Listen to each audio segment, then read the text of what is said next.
It's been a busy day in the NFL world so far. We've already had a handful of moves, and by the time you're watching this, I would not be surprised if some more moves are added to this run of news. So, I want to talk about a lot of this because I do think some of these moves and news items here have some implications for the Cleveland Browns, and that's what I really want to divulge and dive into. Now, before we get any further, though, make sure to subscribe to the channel because NFL free agency unofficially, legal tampering begins March 10th. That is Monday. And then the new league year begins on Wednesday.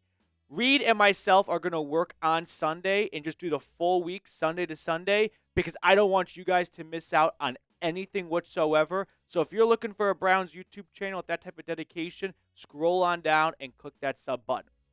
Now, one piece of news that I could see having catching the Browns' attention is DK Metcalf requesting a trade. Surface level, I don't think the Browns would jump out as a candidate to trade for DK.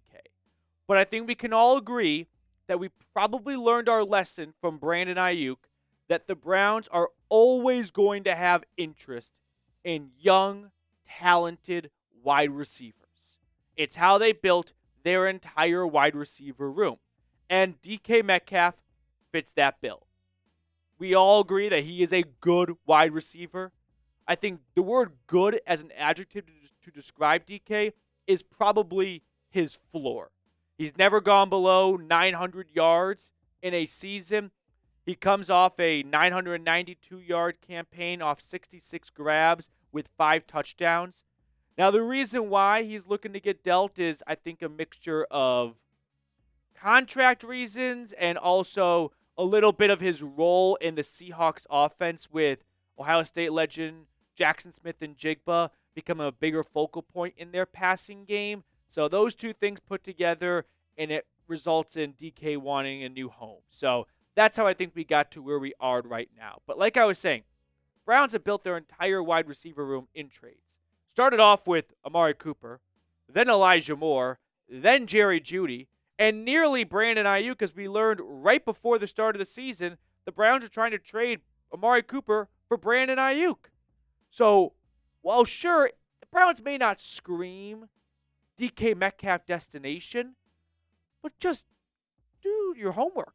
Look at a little bit of history here with me. They nearly got 4 wide receivers in trades. They got 3, nearly 4.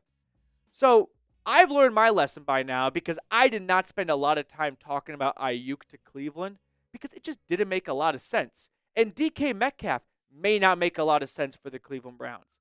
But he is a young, talented receiver, and that's the MO.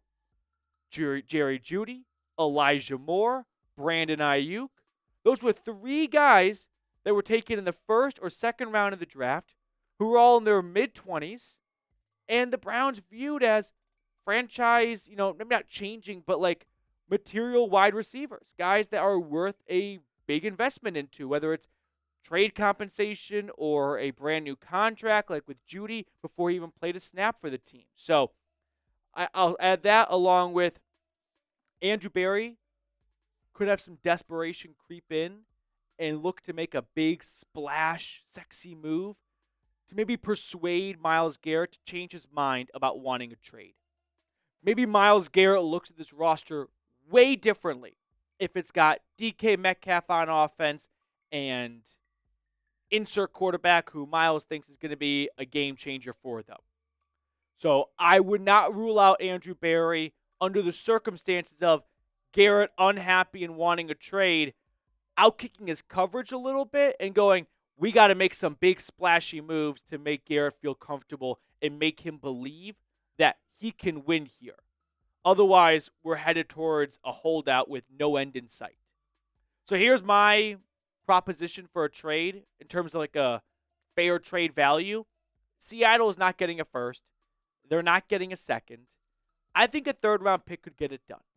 I'm modeling this off of what Stephon Diggs went for when he went to Texans from Bills. That was a 2nd-round draft pick. I think we can all agree at that point Diggs was a little bit better he was a little bit better than DK is right now in the wide receiver pool. So a 3rd-round pick to me, that seems fair. So This is just a rough idea as to what a trade could look like. Now, the Browns' wide receiver room as a whole right now isn't a good-ish spot. Like, Jerry Jeudy was 5th in receiving yards last year, first 1,000-yard campaign. Cedric Tillman looked really good for a few weeks up until a concussion cut his 2024 season short. Elijah Moore is a free agent, and he was disappointing in some ways, and I don't expect him to come back, but maybe if they can agree on a cheap one-year contract, he'll stay in Cleveland. But I expect Moore to maybe want to go somewhere else, given the 3-win season the Browns had this past year. So this would usually scream Andrew Berry, right? And the only reason why it doesn't make sense right now is a timing perspective. Why would you trade for a wide receiver when you don't even know who the quarterback is? You're a 3-win team. Should you really be making these big, high-profile moves? Or maybe taking your medicine and building through the draft in cheaper ways like that? All those are good points that I do not disagree with. But here's the X factor. It's Andrew Berry. He has built this entire receiver room through trades. He likes going after younger, talented players who were highly drafted, first and second round guys. And while we may look at the Browns as a rebuild team, I don't think Andrew Berry does. I think Andrew Berry looks at that 3-win season as an anomaly, as a result of very poor quarterback play. And they have, in their eyes, the way to fix that this offseason, and they replace Watson, they replace Winston and DTR with maybe Cam Ward, Shedeur Sanders. The Browns are confident in both those quarterbacks. At least that's what the rumors are from Indianapolis, or some veteran free agent. And they go, let's add DK, and we are ready to roll, and we are right back in the playoffs. I don't agree with that line of thinking, to be honest with you, but I think Andrew Berry does. I think Andrew Berry does not view this team as a 3-win team. I don't think he thinks they're that bad. I think he believes they are much better than maybe you and I actually think they are after last season. So let me know if you would trade for DK. Would you give up, say, the Bills' 3rd-round pick? You still have a 1st-round pick, a 2nd-round pick, and another 3rd-round pick. Hard to be like, no, knowing how good DK is and how you have an extra 3rd-round pick to begin with, but I guess I am going to say probably not, because I don't think the time is right to make a trade for DK, give him a brand new contract, when maybe it's best to hold on to that 3rd-round pick, go with the younger, cheaper option, and embrace how a rebuild is supposed to go. Because most rebuilds don't start by building out your wide receiver room. You've got a good receiver in Jeudy. Let's start attacking different cornerstone pieces. Now, some other news that happened. Maxx Crosby got a contract extension. This is a big reason why I love my job, because most people will look at this and go, oh, cool, moving on. No. I challenge you guys to try and look at everything through the lens of how could this trickle down and have a domino effect to the Cleveland Browns? And I don't think it's very difficult here. Myles Garrett is probably going to see this, and go, you know what? Well, my price just went up because I want to be the highest paid defensive end of football. In fact, it might be in my best interest to wait and let everyone else get paid. And now I can come in and go, I'd like to be at the very, very top. So Micah, Trey Hendrickson, Aiden Hutchinson is eligible for an extension. TJ Watt is looking for an extension. After Crosby's deal, there is no rush for Garrett. Not that he even has any interest in signing an extension with the Browns, since, according to Mary Kay, Garrett's camp has slammed the door shut on an extension. But if an extension does end up happening, by the grace of gods, I think Garrett is going to wait for everyone else to get paid so he can then become the highest paid edge rusher and not get paid and then 2 other guys quickly get paid afterwards and he's no longer number 1.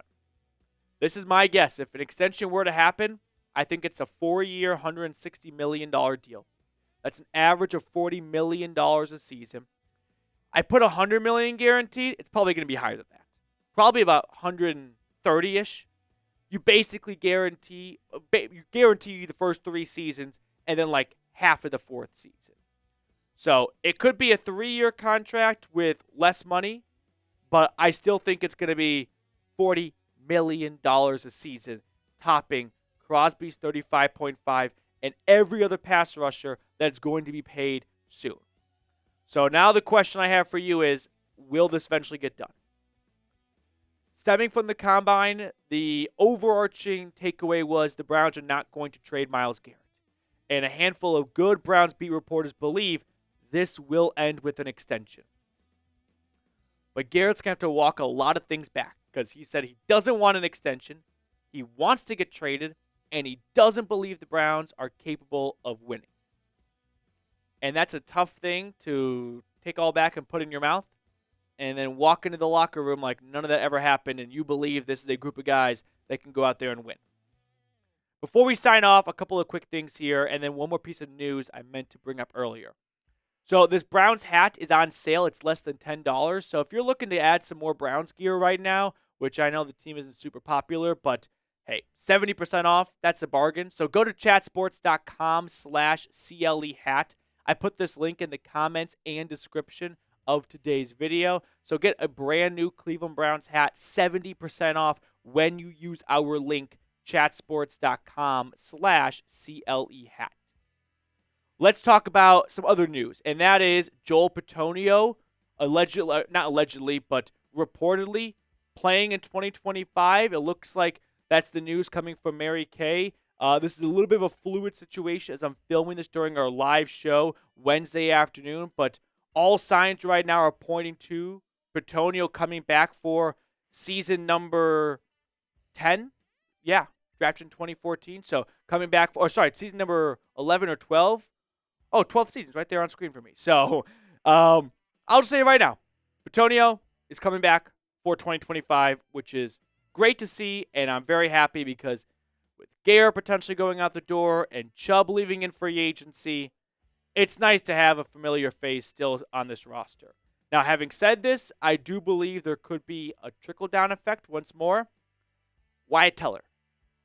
I don't think the Browns are going to keep Bitonio and Teller, at least not at their current price. Possible that one of these guys agrees to a pay cut, but I don't know which one it would be. Bitonio's probably not thinking, I'll come back, even though I was on the fence about it, and I'll do it for less money. And Teller's thinking, I just played a great season when I came back from my knee injury. Why would I agree to a pay cut? This is probably my last big contract.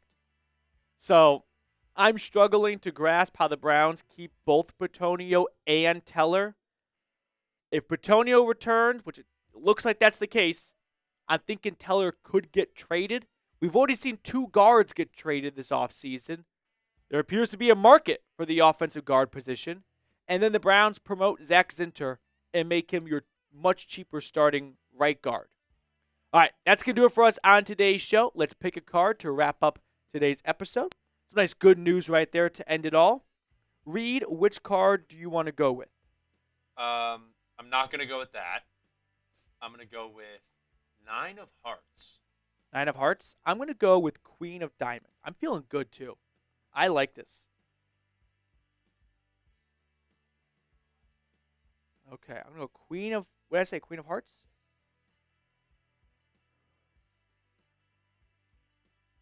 It is a heart. It's King of Hearts. What was the next one? King of Spades. Damn it. No one got it in the live chat. That will do it for us on today's show. Thank you guys so much for watching. Make sure to subscribe, and I'll see everyone tomorrow.